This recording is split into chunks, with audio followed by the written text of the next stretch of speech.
What is up? Hey, hello, everybody. This is Marketing Mondays number 87. So we're closing in. Closing in on it. Yeah, we probably only got another one for this year. We'll probably take Christmas and New Year's off, as I would hope everybody is. So just give everybody a pre-warning that next week's will probably be the end of 2023's Marketing Mondays. So I'm happy to have been a part of about 27 of these. So I think that's a good number for me. So I hope everybody's doing good. I did want to grabbing my coffee real quick. No, that's fine. I've got my tea here, so we're all good to go. I should have given you a little heads up as far as everything going, but we're live. That's what happens. I do have one little poke at Patrick. Go Army. Beat Navy, at least this past weekend. But at least both of our teams won. It looks like at least the Browns have a quarterback for the time being. Yeah. It looked really good last week. So I think that's how the weekend went, and I'm sure you had a good time at the stadium yesterday. Yeah, it's the most Browns thing that the quarterback that terrorized us for the better part of 15 years is now come back to help us out. Hey, we had Brett Favre, so I totally understand. Yeah. So anyway, but it was a good win. It was fun. I was down there at the game and with my son and my son's friend and my brother, and it was a very entertaining and fun game. You know, we always joke around that it'd be nice to just enjoy a fourth quarter at the game, but with the Browns, that never happens. It's like you're going to be on the edge of your seat until the very last tick of the clock. Yep. No, I was on the edge of my seat for points for the Vikings, so that was a rough 3-0 game. I've always thought back there was a Steeler game that was 6-3 that was miserable, and this was even worse. So. Yeah. In any case, we are approaching the end of the year, and so some of the questions that I pulled from are all kind of end of the year, look back, look forward, kind of how are things going to go. And so I'll jump into it here. One of the people that wrote in was, how can we judge our marketing efforts from the last year and any objectives that we might have had? So this, I think, is kind of for somebody who isn't working with an agency, kind of didn't really have a plan in place. What can we look back and be like, hey, how can we better what we were doing? Well, a couple different things I guess I'll talk about. One of the things I would look at is, you know, at the beginning of the year, if I were to ask you to fast forward and say, what does success look like with regard to your marketing, what would you have said? And then how can you compare what actually happened to what you would have said? So one of the things I always talk to people about is we have a way of normalizing whatever is going on, good or bad. Like the last couple of years when there was a lot of stimulus money and, you know, business went through the roof for a period of time, everybody sort of upped their normalization to being like, okay, this is the new normal. And then when things sort of settle back down to what would have historically been more the norm, I think people felt like their business was down. But what I've really been talking to people about this last year was, let's compare like Q3 of 2023 to what would have been a pre-pandemic Q3. And in most cases, almost all cases, people are actually doing pretty well for Q3. But they got so skewed over the pandemic period that became their new normal. So you really have to kind of look at the numbers in a variety of different ways and make sure you're not being, you know, pulled to think that, hey, you know, this year wasn't the same as last year, but, you know, forgetting the fact that other things, or if you're in like a certain type of business, like we work with a lot of people that are in the flat glass business. Sometimes people forget that it's like, oh, we landed an 80,000 square foot job and this year we didn't. So is our business really down, or did we just not land that once in a decade project that skewed our numbers for the year? So you really have to take a close look at your numbers and really analyze how your business did. You know, I like to look at things in a bigger time period, you know, than weekly or monthly, because sometimes the revenue could have just fell one way. Weekends could have fallen one way. So if you're looking at things quarterly, that's a good way. Also, some people have the ability to break down what their daily average sales were over the period, and that's always a good indicator. It helps smooth things out a little bit to show how you actually did. But The other thing I always tell people is if you're really judging it on marketing, if you take the total amount you spent on marketing, whether it's for advertisement, whether it's for management fees or whatever, the hope should be that you're getting roughly a 10x return on that. So if you spent $10,000 in marketing, hopefully you can attribute $100,000 in sales to the 10,000 that you spent. Kind of works both ways. A good rule of thumb for a lot of people is you should spend 10% of your revenue on marketing, but your marketing should be generating roughly, if you spent $10,000 more this year than you spent last year in marketing, did you grow your business by $100,000?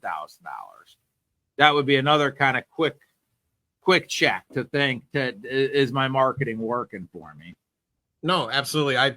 It's funny. It's maybe not specific to marketing, but at least kind of why I think it's so important here coming in the next year. And how you utilize it in the last year is on a big macroeconomic scale. I'm hearing like the United States, everybody's savings is kind of shrinking, whether, like you said before, was from the stimulus and kind of how things are going. So I think people are being a lot more particular about what they're buying. I know I am, whether it's food or clothing, whatever it might be, or specifics, especially this time of year around gifts, as far as what you're getting or who you're getting for. A lot of times it's let's just get something for just the kids or whatnot.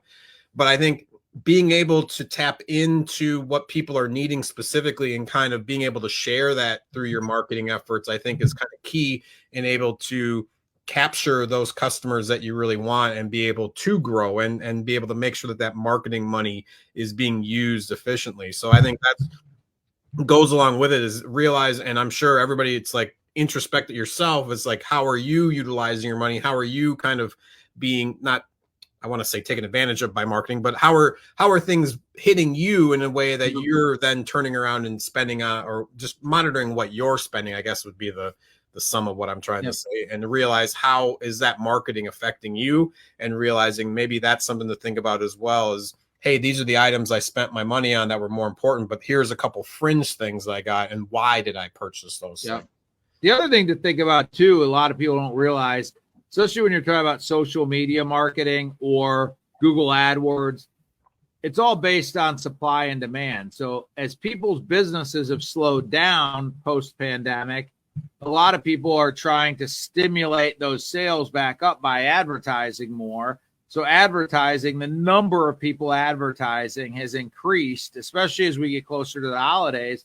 The number of people advertising has increased. Well, what does that mean? That means for every lead or for every click or whatever you're trying to achieve with your marketing efforts, it's become more expensive because the more people that are advertising, the more expensive it's going to be. So when you look at your marketing efforts, also keep in mind that right now the cost per click and things like that tends to be a little bit higher because there's more people right now in an effort to stimulate their business that are advertising. It's always true in Q4. Q4 is always the busiest time of the year. So your cost, the cost to get things accomplished is going to be greater than it is in Q1 through 3. But this year, I feel like a lot of people were so busy through the pandemic time period that a lot of them had fallen away from advertising because they were as busy as they wanted to be without advertising. But now that the business is settling back down, they're jumping back into the advertising pool, and that's created a whole different dynamic where it's costing more money to get the same results today than it did a year ago. No, absolutely. Our next one is, what can we learn from our competitors to impact our business for next year? So it's fairly similar, and I apologize if a lot of these questions are kind of similar minded, but it was more of let's kind of look back. And at least for me, it's kind of understanding or watching, whether it's you're on social media and kind of checking in on your competitors and kind of see what they're doing and see what kind of things that you like, oh, that makes sense. I kind of like how that does. And you kind of take pieces from different people. And if you have the bandwidth to do it, kind of try to then use the things that you liked in your own marketing efforts, whether it's on social media. It's going to be kind of hard to go through and look through somebody else's Google AdWords and kind of see, but you can kind of see where they're popping up if you're putting in keywords, and then look at who's ranking where and kind of understand like, okay, this is what was kind of listed within their SEO type stuff. So I'll pitch this up to you. What can we learn from our competitors? I think that what you said was extreme. A lot of people look at it like, I'm not going to copy my competitors. And I'm not saying you should copy people directly, but if you're seeing something that a competitor seems to be growing, they seem to be doing well, and you've seen some of their advertising, or you see some of the things they're doing, maybe they're advertising on the radio. Who knows? Regardless, I mean, if you've noticed it and you feel like it's working for them, there's nothing wrong with taking notes of that and integrating something similar into your own business. I mean, a good example of this that everybody can relate to is, McDonald's, the restaurant, had historically spent millions and millions of dollars, probably tens of millions, maybe into the hundreds of millions of dollars, doing geographic studies to know exactly where to place each restaurant. So they had the whole country mapped out into where the ideal places to put a McDonald's would be at. And they spent enormous amounts of money to do that, so that their restaurants would always be in an ideal placement. Well, Burger King spent none of that money. They just decided that, now again, Burger King is struggling a little bit right now, but I'm talking back in the day when the two of those were really fighting with each other. Burger King spent none of that money. Their strategy was, wherever a McDonald's gets built, we're going to put a Burger King across the street. So they let McDonald's basically figure it all out, and then they just built a Burger King across the street, which is why to this day, you probably will notice whenever you see a McDonald's, a lot of times you'll see a Burger King very close by. That being said, there's nothing wrong with watching what your competitors are doing and taking pointers from that. I think what I would avoid doing is like direct copycat type campaigns. I mean, you need to be unique. You need to be true to you. If somebody's running at 10% off, or the 10 days of Christmas sale items or whatever, you don't want to then launch a 10 days of Christmas sale item on your end, because it's just going to look cheesy. It's going to look like you're copying them. But taking hints from that, of like 10-day of Christmas type of sale thing, and how that's allowing them to be in front of people for 10 straight days, there's something to be learned from that, and you could potentially modify that and do something for your business. So I do think you should, you can learn what's good from your competitors, and if they're making mistakes, you can potentially learn from their mistakes and try to avoid those things as well. I think the big thing I would say is you never want to get, Gary Vee. I know we're both fans of Gary Vee. He talks a lot about, don't get too high on the compliments and don't get too low on the criticism. So, kind of like, when things are going well for you, don't think that you've got it all figured out and everything like that. And when things aren't going well, don't be too hard on yourself. Constantly be looking for ways that you can improve. And if that's even learning something from your competitors, that's good. I think a lot of people feel like that's somehow copping out, like they should be so smart, they shouldn't have to look at their competitors or whatever. But you know what? I think it's just smart to do. And if nothing else, just learn. Maybe they're not doing a good job at all, and you can just learn things you don't want to do. But not paying attention to your competitors, I think, is not. I don't think that's a wise strategy. No, I agree. I think a lot of times people that I would talk to, whether it's they're too proud to look at their competitors, it's no, that's kind of a disgust thing, and it's like, just like you said, you should be, whether it's seeing what they're doing good, but absolutely seeing what they're doing bad, so that you don't repeat those same patterns. Whether it's just the stuff when you flip through, whether it's TikToks or Instagram or whatever, and you notice things like, oh, that's cringe, or I don't want to deal with that. At least then that gives you the idea of like, okay, these are things I shouldn't do. And even if it's not your competitors too, you could start noticing different things like, I didn't like how that looked, or I didn't like how they phrased that. I would say something different. And especially if it's in the similar industry as yours, I think those are things that kind of take a note and be like, okay, that's something I should make sure that I'm not doing, or this is something I should be doing. I liked how this looked. I like the background. I like the music or whatever that would be. So I think kind of understanding all that is key. And you have to be true. You have to be true to yourself.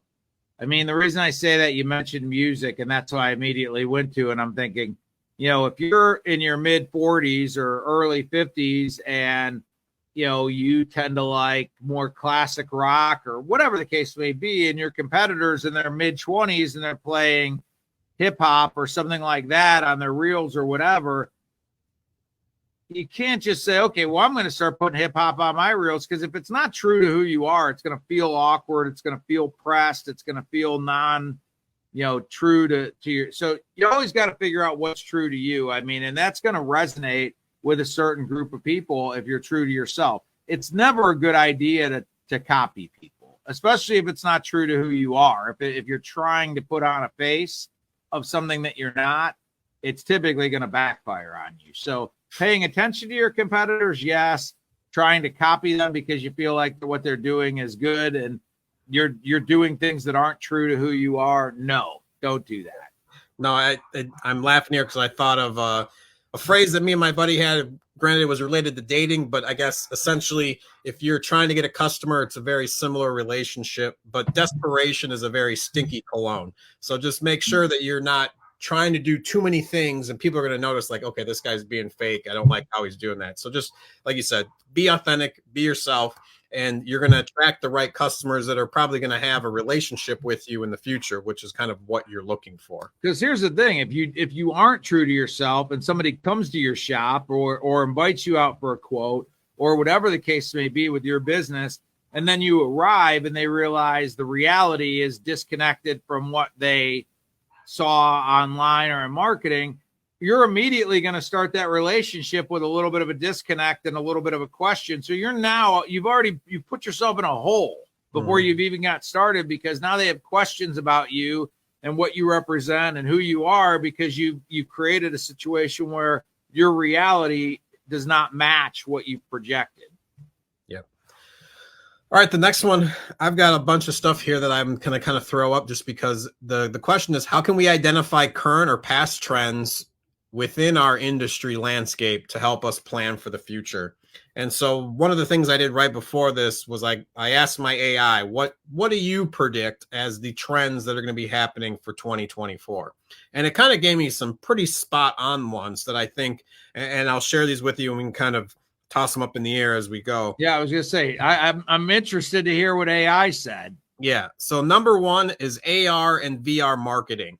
And so I think one, because Apple's going to release their AR headset, I think probably around April, and there's going to be a whole new landscape of ways to market. I've done VR, but I think having something where you can integrate it within your home, where you can look around and like, whether you have appliances that are like, if GE all of a sudden wanted to have some sort of advertising when you turn and look at your dryer, and then all of a sudden there's going to be, hey, do you need this, this, and this? And you could probably sell pieces or parts or lint rollers, whatever it might be, and it'll have like a little information button like that we see. So that's at least something where I feel like maybe not as much as we saw AI in the last year, but I feel like it's definitely going to be something that's growing. And we've discussed this in the past, as far as I definitely think AR is going to have a stranglehold in the future.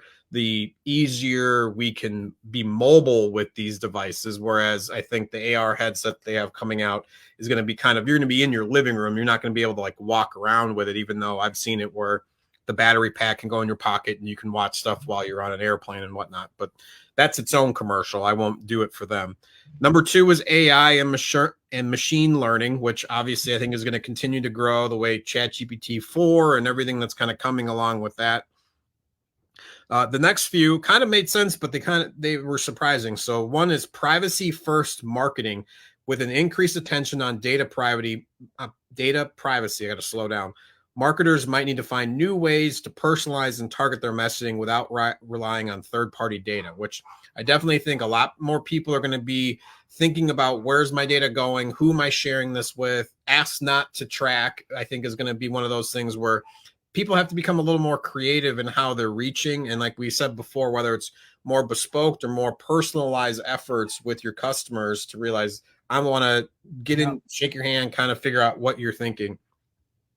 Next one was social commerce. And the last one was sustainability and social impact. And for me, I think social commerce, the integration of e-commerce and social media could deepen. And definitely for me, I've got gifts from my nephew, hopefully my sister isn't watching, that I found on social media. And whether it's like the TikTok shop, I think is what a lot of people think. I went and looked on Amazon, but I think there's going to be different ways to kind of integrate that and still get the pricing that you're looking for. But to be able to purchase through an app, whether it's an Etsy or Instagram shop now type stuff, I think a lot more of those things are going to come into play.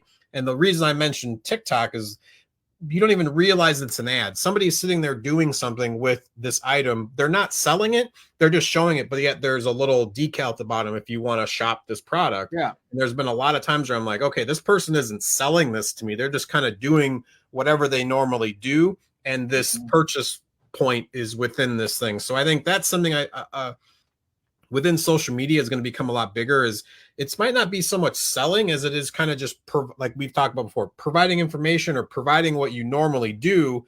You just happen to be wearing a t-shirt that says something, or you're using you're making a cooking dish, but you're using a tool that has the little link to go purchase it. You're like, oh, I love that little carrot cutter. How do I get that? So I think there's going to be a lot more of those things that are kind of integrated into social media that are going to kind of blow up the next year, just because I've seen it happen within the last 6 months. All of a sudden, there's so many more ways to get products to people. I think that there's a couple different things I would add to that too. I feel like there's a slight backlash happening with regard to large companies, like, and by that I don't mean to pick on them, but I'll just say Amazon. I think that everybody, the pendulum swung in one direction really far, and people started buying everything off Amazon. And I feel like people are starting to come back the other direction and realize that maybe to your point, where social commerce can come in, is I do feel like people are wanting to spend their dollars. As you mentioned earlier in this episode, people are spending their dollars a little bit more thoughtfully. And I think that part of that is them looking for people that are individuals that somehow resonate with them individually versus this big nameless Amazon type thing. So I feel like if you could tap into that as a business and reach out to people that you're part of the community, you're offering them something in their local community, you're somebody in the community just like they are. I think that's a very powerful play right now, because I do feel like there's a little bit of momentum against, it's been so far one direction. And I think now people are realizing that there's a lot of momentum. I mean, we have one client that did, I won't say any names, but did a gift card, a holiday gift card promotion from Black Friday to Cyber Monday, and almost saw a 100% increase in gift card sales in this year versus last year, with a very, very similar campaign. So I can't even attribute it to we did such a brilliant job marketing this year. It was a very similar strategy, yet which tells me that people are looking to spend their money in a more thoughtful way, maybe put money into local businesses' pockets versus Amazon somewhere. So I feel like as a local business, which I think a lot of the people that watch this Marketing Mondays are small local businesses, being able to tap into who you are and why they should potentially look to spend their money with you versus maybe a chain store or something like that. Maybe a strategy you could go at. I think the question, though, you asked was how to identify current or past trends in our industry. That would be one of the trends I would say that's not just in the industry, that's just happening in general, that I think that you could pay attention to.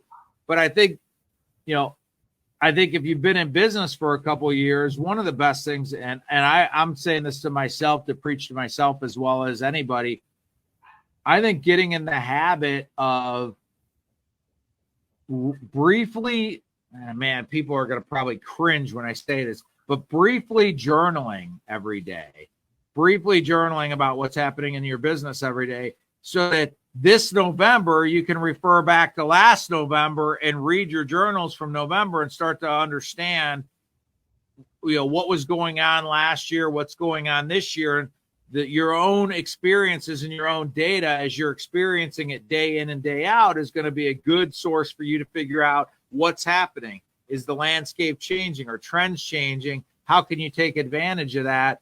And again, I mean, I know people probably cringe, but I'm not talking about writing a freaking diary. I'm talking about every day, maybe if you're noticing things, make notes. And you might even not even have to do it every day. Maybe you could do a weekly journal entry, but it gives you something that this year you can refer back to last year, and next year you can refer back to this year and kind of notice how the business is changing. Because a lot of times it's changes are happening so subtly that we're not noticing it day in and day out. And a lot of times we hang on to things that aren't working longer than we should because we don't notice the changes happening. So sometimes we hang on to things longer than we should as far as strategies, things like that. So, I mean, again, I've been trying to tell myself recently to get in the habit of journaling, just from a, not just a business standpoint, but a personal standpoint, so that I could like begin to utilize that to help myself understand better what's happening around me. No, for me personally, that's a good reminder. I do a daily to-do list, and it's funny, I just mentioned this in my ice bath talks yesterday, as far as the feeling I get when I use my red marker to kind of check off the tasks and whatever that I did. And so it is one of those things I like to go back and refer to it if I need to, is kind of as far as how much I was able to accomplish each day. But granted, at the bottom of it, I should make a little note about, hey, I'm noticing this or that, just kind of on a bigger scale as far as the way I see things. So that's a good, for me personally, I'm glad that you mentioned it, because it's something that I can think about and try to incorporate into what I'm already doing, because I feel that is something to kind of keep track of as far as the overall sentiment of the day versus just what I kind of accomplished each day as well. I'm trying to, as I go into 2024, to accomplish doing a short, and I'm not going to do like a lengthy one, but a short daily journal every day, not miss a single day. And I know people that have done it, and they're always typically astounded at where they're at the end of the year and what they've learned about themselves, what they've learned about their business, things like that by doing that. And I feel like we have to, as we're heading into the new year, be thinking about, I will say this. I mean, a lot of times when business is good, we have a tendency to just wing it. Things are going well. We don't overthink it. We just continue, the momentum is going. That's fine when business is good. But, a lot of people are saying, we could be in store for a little bit of a business pullback, things like that. I think it makes sense to be thoughtful about how you're running your business, how you're proceeding, because sometimes winging it is going to be to your own detriment. Again, you may continue with things that aren't working because it takes you a longer time to figure it out. So I'm really, as we move forward into the next year, going to really be trying to say, each day when I sit down, even if I write 3 to 5 sentences, it forces me to think for 2 minutes, 2.5 minutes, but it forces me to spend some time thinking versus just hitting the ground running when my feet hit the floor as I got out of bed, and don't stop until my head hits the pillow at night, and then wake up the next day and do it again, wake up the next day and do it again. And next thing you know, 3 months have went by, and all you know is you've been busy for 3 months. Yeah, no, I think if we can have a little bit of personal development each day, and if you are running your own business like we are, I think that's one of those things you're able to kind of look at more things and realize, hey, these are pieces of business I might need to check in on, because I noticed, oh, last week I didn't do this, or I had this kind of stuff come up. So I think it's to me, and like we mentioned at the end of last week, I think building yourself up and making sure that, one, you're the number one asset in your business. If you're a business owner, you have to make sure that you're putting the resources and development into yourself in order, if you think your business is going to grow, you have to make sure that you're growing with it. Otherwise, you're still going to be the same person you were when you started it, but yet your company is much bigger. You have to be a different person if that company is going to grow. So and here's the thing. I mean, if you're happy with how your business is running and you're not looking to change, then that's fine. I mean, where this comes into play is if you're not happy with where your business is at and you want things to be different, you have to take action to make there be a difference. If you're like, hey, I've been in business 15 years. I'm really happy with it. It's the right amount of business, I'm really happy with where it's at, then great. I'm thrilled for you. As long as you're happy, I'm happy for you. Where it becomes an issue is when you're saying, I want more business. I want to move into a bigger facility. I want to grow my business. But you continue to do the same things you've always done, because you're not going to get where you want to go continuing to do what you did yesterday. You're going to have to change. Yep, absolutely. If you want to. It's all dependent on what you are and what you want. Absolutely. So we're at the half-hour mark. I'm going to skip over the one question I had about what social media platforms I should be on to capitalize for next year. And I think we've kind of covered that. I think TikTok, LinkedIn, obviously there's really no new ones. I think we had talked about Threads, but that kind of, it's still there, but I don't think it has as big of effect as people were thinking it might, just because it was new and fresh. It was the new pair of socks that everybody was happy about. So I'm going to jump to our weekly segment, the marketing term to know. What is growth hacking? Oh, that's a good one. I'll let you take a hack at it, and then I'll give you the AI definition that it gave me. I would say growth hacking is, and this might not even be the right direction, the right definition. But when I think about it, I think of kind of like guerrilla marketing. Like, how could I hack away at something in a way that is, I'll give you an example. It might be easier. I have a client that wants to penetrate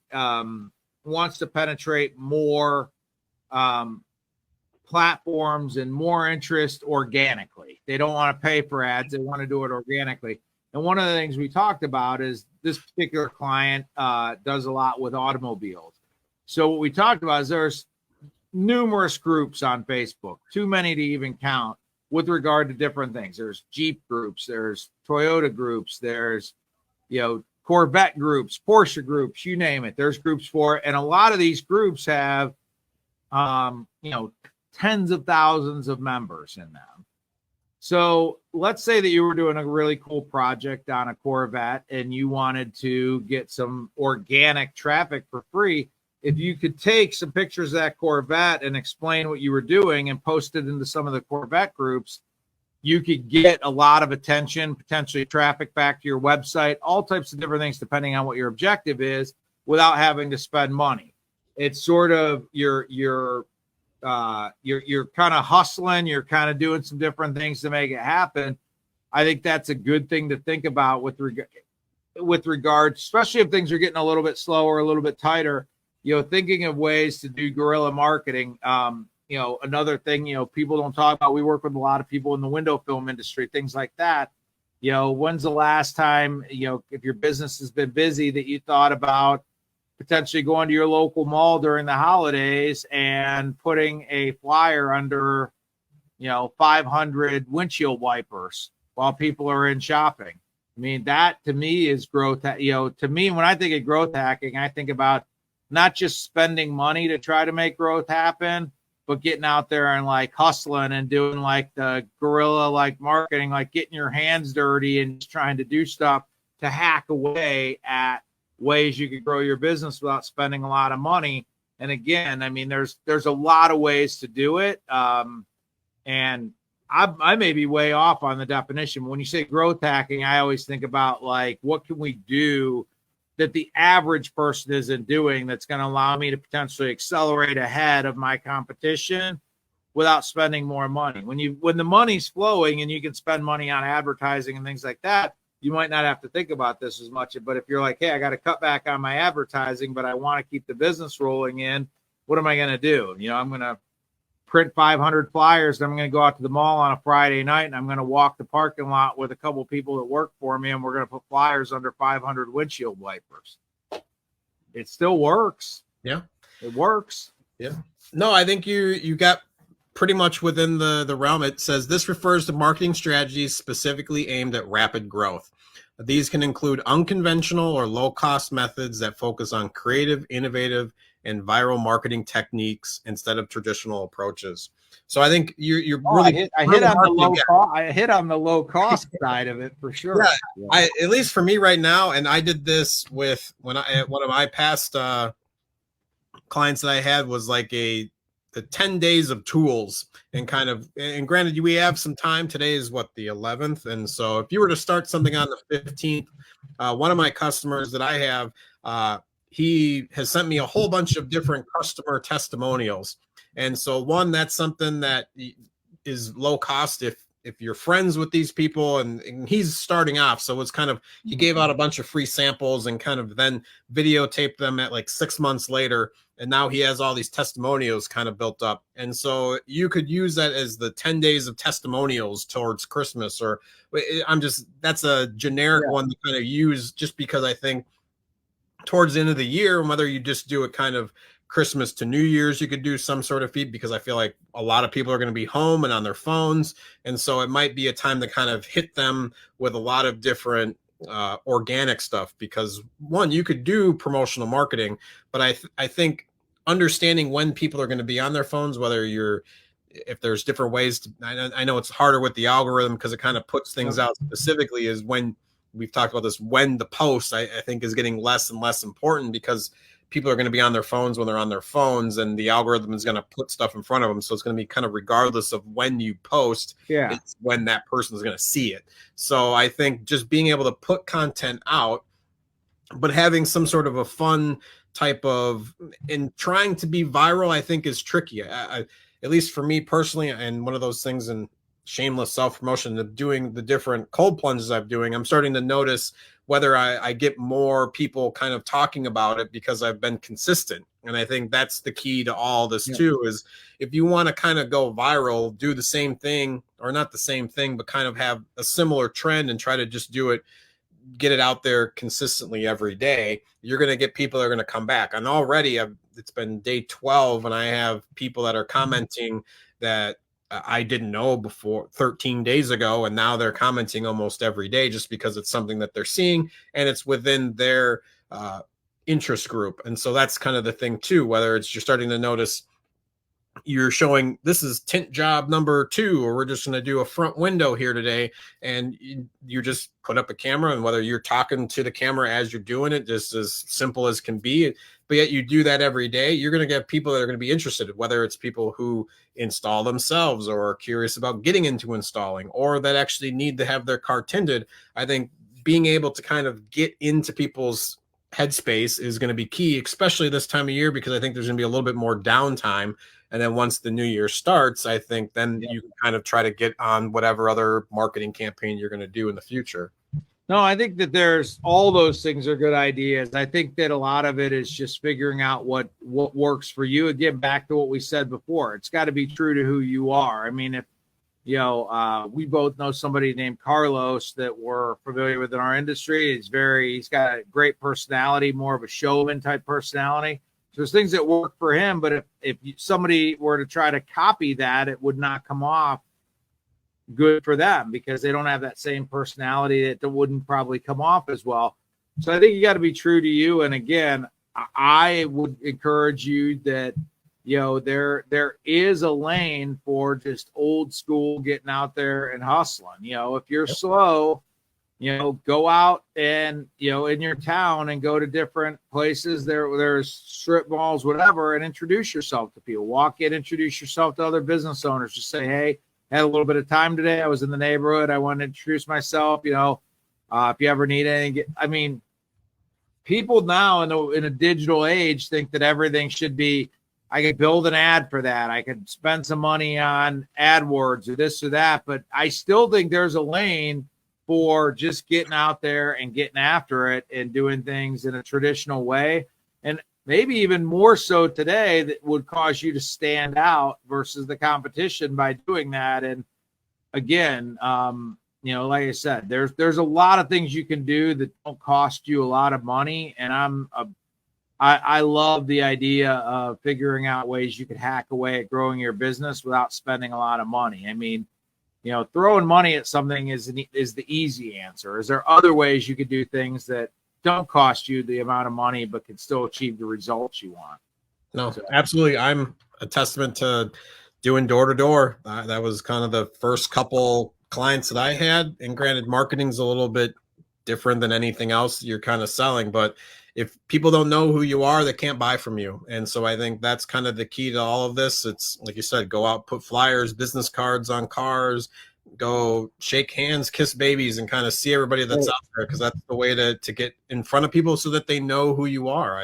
And that's I've always said to my wife, Cammie, I said, if our business was ever struggling, if iMagnet was ever struggling, I feel like I could wake up in the morning and hit the road to visit and just go visit people. And by the end of the day, land 3, 4, 5 new clients just by going out and walking into businesses, introducing myself, what we do. And inevitably somebody's going to be like, man, we're having a nightmare with our website, or we're having a nightmare getting our Google page verified or whatever.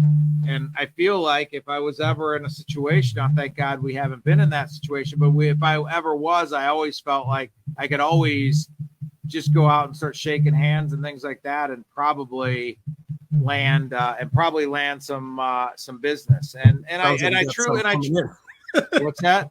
It sounds like you got some coming in right now. Yeah. So, and I truly believe that, because I feel like so few people are doing that you would immediately stand out, because nobody's doing it. I mean, nobody's doing it. No, for sure. All right. We're hitting 45 minutes again. It seems to be our new normal, but that's all right. I hope this was educational. I put my email address down there now, so if anybody does have questions, please reach out. We're here to help. Obviously, this is Patrick in front and iMagnet if you have any questions, or you can reach out to us or comment below, and anything that wherever you're seeing this, whether it's YouTube, Instagram, LinkedIn, however you're taking this content in, we would love to take your questions. Yeah, we would love to answer your questions. I mean, the reason we're here is to help. I mean, and if you have that question, the reality is probably somebody else does too. This gives you a way. As you notice, we never say, hey, this is, a question from Tom in Omaha or whatever. But so if you're kind of like one of those questions where you're like, I feel stupid asking it, I should know the answer, whatever, it's a perfect format for this. We won't embarrass you. We won't call you out. We'd love to answer your question, because I can tell you there's a lot of people that have similar questions and just don't want to ask because they feel like they should know. Good examples. People always ask me all the time, like once I have a relationship with somebody and they feel comfortable, what exactly is SEO? And it's real simple, search engine optimization. But a lot of people they get thrown at them day in and day out, SEO, and they really don't know what SEO is. And it takes a couple minutes to explain it, and then they know it. But if they never ask it, then they continue to go week after week, not really knowing what it is. So we would love to answer your question, no matter how complex or how basic they are. Indeed. And Rob, it's okay you're late. Well, you'll have to go back and rewatch it and give us a view again. And I'm glad you know what SEO is. I would hope so. But with that, we will see you next week. And then obviously we'll see you in 2024. So make sure you send us your questions. Hopefully we'll have some new things going at the start of the new year. Have a better take on the platform that we're using here too. So hopefully that'll kind of all come together, and we'll bring you even more marketing information in the future. Absolutely. Thanks for tuning in, everybody. Look forward to seeing you next week.